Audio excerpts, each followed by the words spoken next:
It's ironic. I had the pleasure of mentoring a young engineer from Lafayette Chemical Engineering Department by the name of Tashler years ago. Now he's introducing me. It's ironic, that's how things change. But this is intimidating, really. I mean, I don't know how many people have seen this, these circulars floating around town saying, the Society welcomes Peter Kern, local historian. Well, that's about as far from the truth as you can get. I do know something about the zinc company, and I have had the good opportunity of doing about 50 presentations through the years on Palmerton, the New Jersey Zinc Company, its various mines, and a lot of some other things like eclipses of the sun and poetry. God knows what I've spoken on of. But now I'm out of my element. I'm out of my element. I see a lot of friends here who are going to probably correct me after this is all over. I see some new friends. I see the Bozaks here, the new friends, people I met 48 hours ago, and they show up tonight. Thank you very much. I appreciate that.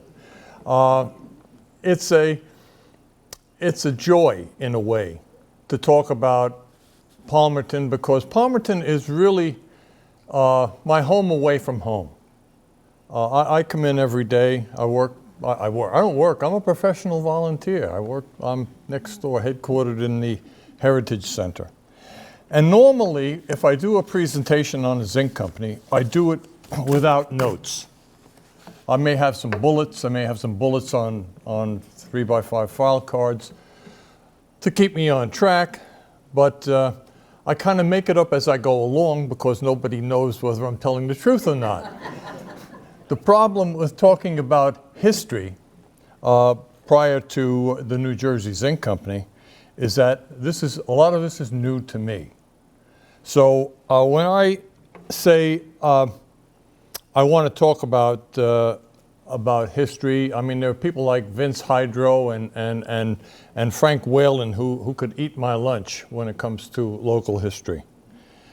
But I'm going to try to give you some background, because many people come into the Heritage Center and they say, how did Palmerton get here? Palmerton's the baby of Carbon County. It's the newcomer. It's the newbie. Are the newbies here tonight by any chance? No, I don't. Oh, they're in the back. I see. Yeah, the newbies are here. Palmerton is the newcomer in Carbon County.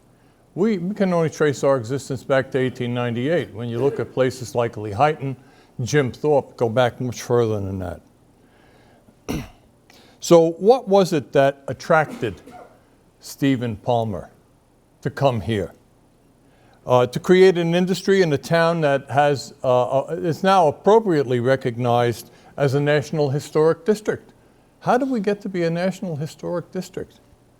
So I'm going to try and set the table for David, so that I'm trying not to step on your lines, David. But and I may digress. I may digress because this is Peter Kern. Peter Kern digresses all the time.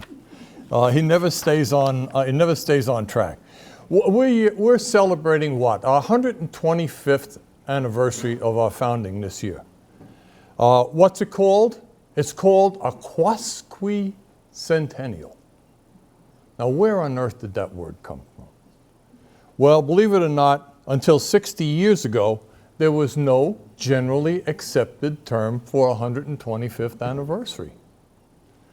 So I have to thank, actually it's the dean of the Vanderbilt School of Engineering, because he kind of pointed me in the right direction and told me how to find out. But in 1961, an engineer from a small Illinois town called Delavan asked the Funk and Wagnalls Encyclopedia people, what's the technical term for 125th anniversary? And they had no idea. After some thought, they came back with the fact that the quasquicentennial literally means 1 1/4 in Latin. And it gained a foothold after 9 previous attempts at wordsmithing had failed. And it was, in a few years, it was being widely used across the Midwest because the Midwest, 125 years before, was expanding. The country was expanding across the Midwest. So there were a lot of towns that were celebrating their 125th. And in 1965, an edition of American Speech adopted it as an accepted part of our lexicon. So it is an official, formal term. The word has stood the test of time. And in case you're interested, Delavan, Illinois was settled in 1837, named for Edward Delavan, a temperance advocate who moved there from Albany, New York. Its population is about 1,600. It's a small town. As Paul Harvey used to say, now you know the rest of the story. Oh, not finished yet. Sorry. Still digressing. What are we going to be celebrating in 3 years? Anybody? What do we celebrate in 3 years? Come on. 250. Of what? Of the Declaration of Independence, 1776 to 2026. It's the 250th anniversary. Okay, what is that called? Any guesses? Well, they're trying the quarter millennial. I guess that's 250,000. Or the Department of Interior says it should be called the sexticentennial. I'm not sure where they got that word from. It's probably Latin. Or as some scholar at Princeton suggested, the bicentenniary. Okay? Now, the American Association for State and Local History has suggested a semi-quincentennial, a half of 500, which it may or may not gain traction. We'll find out in a couple of years. Now I get to the subject at hand. If you want to know anything about the pre-NJZ era, you have to start at the beginning. Where is the beginning? 1681. What happened in 1681? William Penn received a charter from King Charles II. King Charles III's predecessor. That was ironic, but that's what he received a charter for what was called Penn's Woodlands, Pennsylvania. That's, again, it has its Latin origins. Penn's Woodlands, or Penn's Woods, as it's been shortened to. And Penn himself really wanted it called New Wales. But the British would have none of that. They felt very attached to Wales, and they were not giving up that to some upstart over here in the colonies. Now, the king apparently owed his father a debt, owed William Penn's father a debt, and that's how he gave him this charter. And originally it contained Delaware in addition to what we call today Pennsylvania, but Delaware was later split off. Now, Penn was a devout Quaker. He was a very religious man. He was an honorable man. And until his death in 1718, at age 73, he maintained cordial and equitable relations with the Lenape Indians, or the Delaware Indians, they might have been called otherwise, who inhabited the area. He was an honorable man. The Indians treated him as such. Now, 20 years after Penn passed away, there was some arguments between his family and the Indians, and they sat down for a powwow, and the Indians said, look, what we'll do is we will, for a fixed consideration, we will give you all the land you can walk, a man can walk in a day and a half.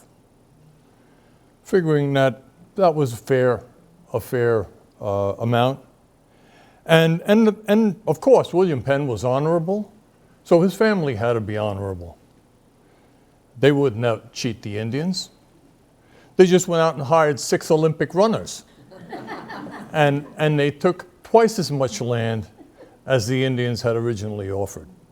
They actually took about 1,200 square miles more land than was originally anticipated by the Indians. So they were not walkers. They were Olympic runners, and that's what they did. Now, needless to say, the Indians were miffed. They weren't happy about this. And I imagine I have some people here from Lehighton tonight. So what happened in 1755? In 1755, the Indians took it out on the Moravian mission over at Naden-Hutton.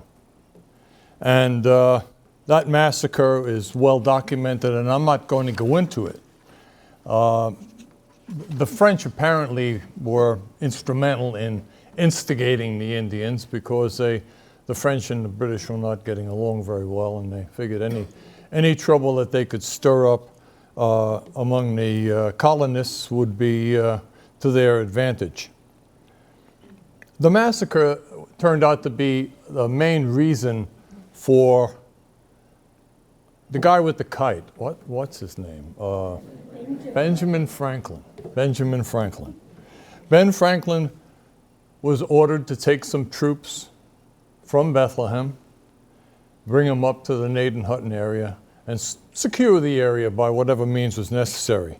He remarked in his journal, and I'm quoting him, he said, "We marched cautiously through the gap of the mountain, a very dangerous pass."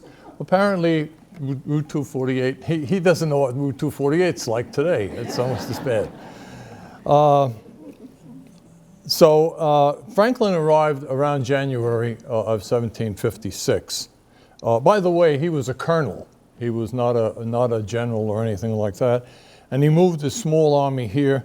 Supposedly, he slept over with the Opplingers right down the street here. There was an Opplinger family not too far from the Gap, and he spent the night there. He was here to begin construction on Fort Allen in Weisport. And that was to be followed by several other forts up into Monroe County to protect the frontier. Now, by Franklin's own description, the circumference of the fort was 455 feet. Do the math. That's about 100 feet on the side, would you say? A little bit more than 100 feet on the side, 112 feet on the side. The circumference was, if it was rectangular for the most part. So it was a very small fort, but it was not meant to house people. It was meant for people to get into if they were under attack. So by the 25th of January, in 3 or 4 weeks, he had completed the fort, and he named it after a friend by the name of William Allen. Who was William Allen? Anybody know? What? Allentown. Allentown. Judge. He was a judge. He was a good friend of Franklin's, and he named the fort Fort Allen after William Allen. It was shortly thereafter that the governor called him back into the assembly, and he had to leave the area, head back, and do whatever political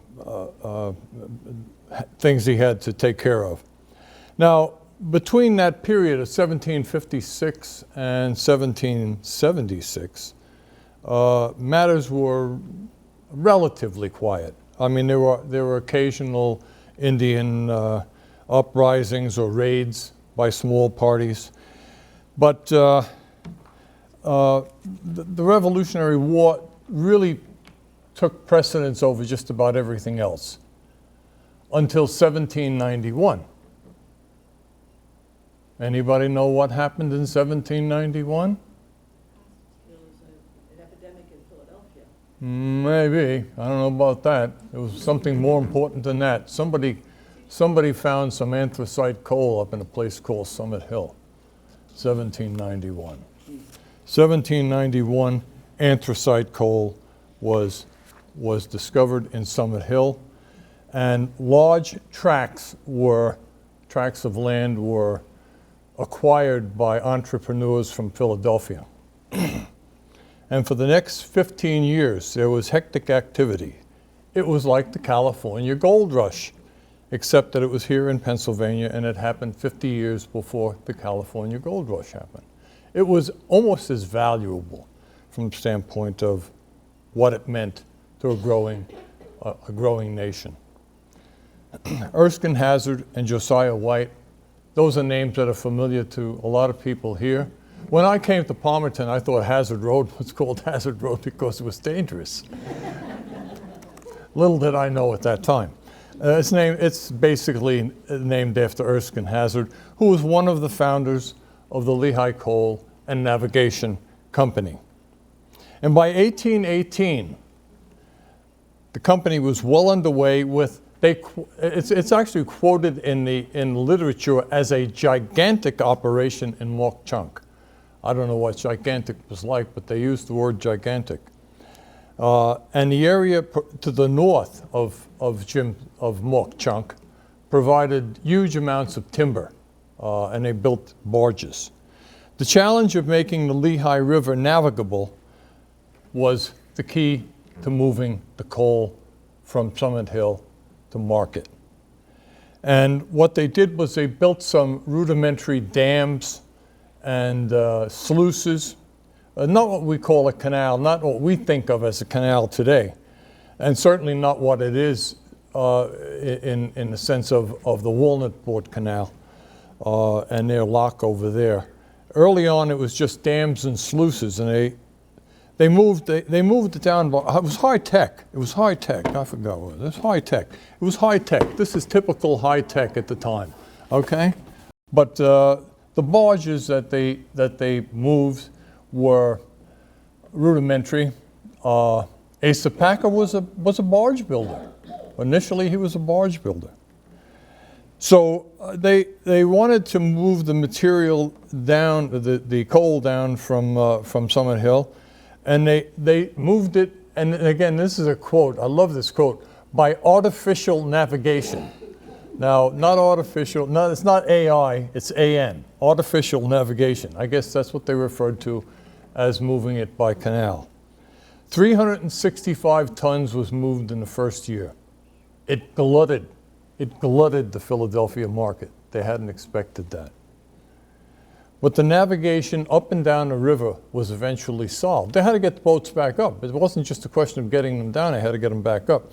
And they built a series of locks around 1827, the type that we would associate with canals. And the 365 tons that they shipped in 1820 eventually became over 1 million tons 40 years later. They shipped as much as 1 million tons a year for a number of years. The year 1855 was the peak of canal barge coal shipments. Now, the Coal and Navigation Company wasn't oblivious to the limitations of the canal. So even with a series of locks, floods did occur, dams burst, and eventually the state legislature prohibited the building of dams on the Lehigh. It was a problem because every time a dam burst, they wound up with a lot of liability. So to minimize the impact on the movement of coal by the Coal and Navigation Company, the state legislature gave them a charter for a rail line from Mauch Chunk to Whitehaven, where it eventually would connect with a Wilkes-Barre line and bring coal over to Easton and eventually get it to New York or down to Philadelphia. It was kind of a roundabout way of bringing coal to market, but it worked since there were other anthracite mines kind of north of Route 80, north of in Wilkes-Barre. Route 80 wasn't there yet. But it took Asa Packer's Lehigh Valley Railroad to really make a difference. And he started that railroad in 1855 to create demand far beyond anything that we had before. So where 1 million tons was being shipped by barge, by 1870, Asa Packer's railroad carried 3.6 million, and by 1883, that was up to 6.5 million. This was feeding the insatiable appetite that the big cities had. The Lehigh Valley Railroad itself was going right through this gap, right through the gap. It was impressive. At its peak, it had 350 locomotives, 35,000 coal cars, and 85 passenger cars. They had net earnings in 1883 of $7 million, with another million from investments. If we use a typical inflation rate, that's equivalent to $250 million a year today. Not bad for a small Pennsylvania railroad. By the way, they also carried the public, and they transported over 2 million people in 1883. So they were not just hauling coal. I put a note in here, the Molly Maguires, but that's another story. I'm not going to talk about the Molly Maguires. But there were ominous clouds on the horizon. Ominous clouds on the horizon. Coming from an area in Erie, Pennsylvania. Does anybody know what those ominous clouds were? Oil. Pardon? Oil. Oh, hey, we got a historian here. She's going to nail me after this is all over, I'm sure. Titusville. Titusville was the source of the first, theoretically, the first oil-producing region of its type in the world. The town had a population of 200 people, and 5 years later it was 10,000 people. Titusville was to this area what Summit Hill was, except it was many-fold more, had greater potential. And oil, they were the most significant oil-producing region in the world at that time. And we're talking about the late 1880s. So why did the New Jersey Zinc Company want to come here? I mean, coal was now not going to be the dominant heating source. So it wasn't that it was going to change things, but it did have, everybody thinks, and I was one of them, who thinks that the reason why the zinc company originally came here was the coal. You needed 3 tons of coal to make 1 ton of zinc. So why take the coal over to Pennsylvania, over to New Jersey or someplace else? Bring the zinc here, bring the coal here. It was much easier. I thought it was just that, but that's not true. You got to go back to 1845. So we've got to backtrack a little bit. We backtrack to 1845, and a Lehigh County man by the name of Uberoth came across a strange-looking rock in Friedensville, south of Bethlehem. He was an entrepreneur. He burned limestone and he sold it to the farmers for agricultural limestone. And he thought this was a source of limestone, and it wasn't. So he took it down to Philadelphia, and they found that it was actually a zinc ore, actually a zinc sulfide ore. And by 1853, 8 years later, they had a smelter that was built in the area. It was called the Lehigh Zinc and Iron Company. There were a number of mom and pop zinc companies at that time in the area, as many as 5 of them there, including others that were in New Jersey, such as the Passaic Zinc Company, and one small one that was headquartered in Newark, New Jersey, called the New Jersey Zinc Company. They go back to 1848, but they weren't the dominant force. There were, as I said, mom and pop zinc companies. Everybody was making some. Now it's interesting to note that zinc being produced in Bethlehem was also being sold overseas. It was being exported. And during the Crimean War of 1853 to 56, that was the pre-Ukrainian war now. But the Crimea, they were fighting over the Crimea back almost 200 years ago. It was noted that British guns were far less likely to jam if they had cartridges made with zinc coming from Pennsylvania, as opposed to zinc coming from places in Europe. So that zinc was highly prized, and there were actually five zinc mines in the area. which had very low levels of lead, and I think that may have been the reason why they had such high quality, I hate that word, high quality, but I'll use it myself, that they had such a superb performance out of that zinc. So by 1855, we are approaching the Lehigh Gap from the south. Now, Lehigh Gap had a post office here in 1855, believe it or not. It goes back, the Lehigh Gap area was settled. It wasn't exactly a town. We didn't have a town here, but we had a lot of farms here. And those of you who have read the Scribe, the last edition of the Scribe, I might draw your attention to the Lehigh Gap as it was 200 years ago, where the writer visited in 1844. He said, "In ascending the eastern bank some 100 feet, the scene heightens in grandeur, and the stream, the beautiful rippled water of the Lehigh River add much, nay, everything, to make it impressive beyond oblivion, as it rolls majestically over a rocky bed and reflects the somber shade of the impending mountain." Boy, I'll tell you, that's poetry if you haven't read it. He was very impressed with what it looked like when he came through the gap. And I'm sure that Franklin, despite the fact that, of course, he came through the gap, it was in the middle of December, and he probably didn't have the same appreciation for how nice it was. So how did we get here? How did we get here? We have zinc mines. We have zinc mines in South Bethlehem, which are right nearby. And of course, there were mines over in Sussex County, New Jersey, the Franklin and Ogdensburg mine. Now, our hero comes along. You know who our hero is? Our hero, Stephen Palmer, okay?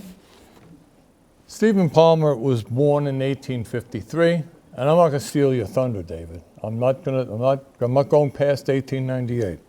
He was born in 1853, silver spoon. His father was well off. He was a protege of Moses Taylor. Now, who's Moses Taylor? Well, if you go up to Scranton, you'll find there's a Moses Taylor Hospital up there. Moses Taylor gave the area a considerable sum of money to build a hospital for miners and the like. And so that hospital still exists today. I don't think it's the same hospital. But Moses Taylor made his money, believe it, he made his money in Cuban sugar. But when he died, his net worth would be the equivalent of $2 billion today. So he was pretty well off. But he also happened to be president of Citibank in New York. We'd call it, well, in my day it was First National City Bank. Now it's called Citibank. But he was the president. And the chief financial officer was Stephen Palmer's father. So Moses Taylor was impressed with young Stephen, and he mentored him, gave him a little bit of a heads up. And Stephen attended Princeton, just as Moses Taylor had attended Princeton. Or, well, I don't know if he attended Princeton, but he was a Princeton. He was infatuated with Princeton. So in the early 1890s, Palmer headed up a group of investors. Now, these investors included August Heckscher. Anybody from New York here, by the way? August Heckscher, Heckscher State Park, Heckscher Museum. Heckscher was a philanthropist who happened to be the first plant manager for the New Jersey Zinc Company. He was on the board of directors. He gave most of his money for charitable causes, trying to get the children out of Hell's Kitchen in New York in the late 1890s, early 1900s. He had Moses Taylor Pine. And I'm saying, Moses Taylor Pine. That's interesting. I'm not sure who he was, but he was also on the board. We'll get to him later. But he put together this group of people who were good business people. And he said, you know what we want to do is we want to create we want to create a zinc plant that is the largest zinc plant in the world. And we are going to do it just in this general area. He wasn't sure where at that time. I like to think of him as, he was the Andrew Carnegie of zinc. What Andrew Carnegie did for steel, Stephen Palmer did for zinc. He was the leader, but he surrounded himself with talent. He was a good manager, surrounded himself with talent. Pine, for example. Pine was also a Princeton man. I'm going to talk about him a little bit later before I quit. How are we doing? Are we doing all right? Are we doing all right? I still got a few more minutes to go. Okay. And we have some Q&A after this is all over, and then you can correct me where I was wrong. Anyway, the northern New Jersey mines at Franklin and Ogdensburg happened to be under the control of the New Jersey Zinc Company. Well, the New Jersey Zinc Company, the Lehigh Zinc Company, the Passaic Zinc Company, the Bergen Zinc Company, these are all zinc companies that he put together, Palmer and his associates. Today, never be able to do it. Antitrust, they'd be screaming bloody murder if they did that today. But they put all these together and they became the dominant force in making zinc. Again, but why not take the zinc from Bethlehem and move it up here? Well, it was a bit of a problem. When they originally started mining down in Bethlehem, they were pumping out about 200 gallons per minute of water as they were mining. And that was about the same as they were pumping out of the mine in New Jersey. New Jersey was a very dry mine. I've been in it. I've been down many times. That was one of the things I have the dubious distinction of shutting down. But the water levels in Ogdensburg and Franklin were not a problem. The water levels down in South Bethlehem became a very, very big problem. And from 1854, when they first started really mining extensively, to about 20 years later, the water requirements increased by over 100-fold. So they were pumping out 30,000 gallons per minute. Now, how do you get that much water out of a hole in the ground? Well, you know, a mine is nothing more than a well. It's the type of thing that you have, if you have a well at home, what is it? You put a hole in the ground, water runs in, you pump it back out. Well, that's what a mine is in a way. So if it's wet, as the mines down in South Bethlehem were, the water becomes very expensive to pump out. And they built a massive pump down in Philadelphia. It's called the President. Weighed 650 tons. I mean, it's hard to imagine that. It was so big that the board of directors had a lunch inside the cylinder. It was that big. It was 12 feet in diameter. Anyway, it ran for 4 years, and the reason why it only ran for 4 years was because the cost of pumping the water out was $4 to $6 a ton. It was costing 40 cents a ton over in New Jersey. So it became a no-brainer after a while. And incidentally, when they did pump the water out, every well in a radius of about 8 miles went dry. So they were not always looked upon with favor. Anecdotally, when that mine was eventually shut down in 1980, and that's a different story, people got up in the morning and they looked out and the Saucon Valley Creek was dry. And the reason why it was dry is when they shut the mine down, they stopped pumping the water out. And when they stopped pumping the water out, there was nothing in the Saucon Valley Creek, in the Saucon Creek. But that's another story for another time. But there were three or four basic railroads leading into this Lehigh Gap area. And it was much more desirable to bring the ore from New Jersey and bring it over to Palmerton than it was to bring the coal from Summit Hill and bring it to New Jersey. So Palmer and his associates chose this area, which was really, didn't have a name. And you're going to have to come back 2 months from now to get the rest of the story from David, because I'm not going to go there. By the way, I should mention, though, that the mines in South Bethlehem were shut down, but the zinc company still owned them. And in around 1950, they sunk a shaft down into the mine in Friedensville, and it had a rebirth. And the mine was shipping 50,000 tons of concentrates a year to Palmerton for a number of years. From about 1950 to 1980, they shipped about 50,000 tons a year. And that contained about 30,000 tons of zinc, which was about a third of the Palmerton production at that time. So you have to tune in for David's story. By the way, Sue France is here. Hi, Sue. Sue came in and what did I talk to you about, Sue? 6 degrees of separation, right? Everybody knows what 6 degrees of separation is. I'm going to wrap it up with this. This is more a digression. It has nothing to do with Palmerton, but this is interesting. You've all heard of 6 degrees of separation. Generally refers to handshakes. They say you can shake hands. There were 6 people that I could say to Joe Guerrera here, you probably know someone who knows someone who's shaken hands with someone who's shaken hands with the Pope, okay? So that there's only 6 degrees that separate us from just about every other person in the world, sooner or later. And I think that's probably true, even in a greater extent, when you talk about events. Events definitely are easier to connect. I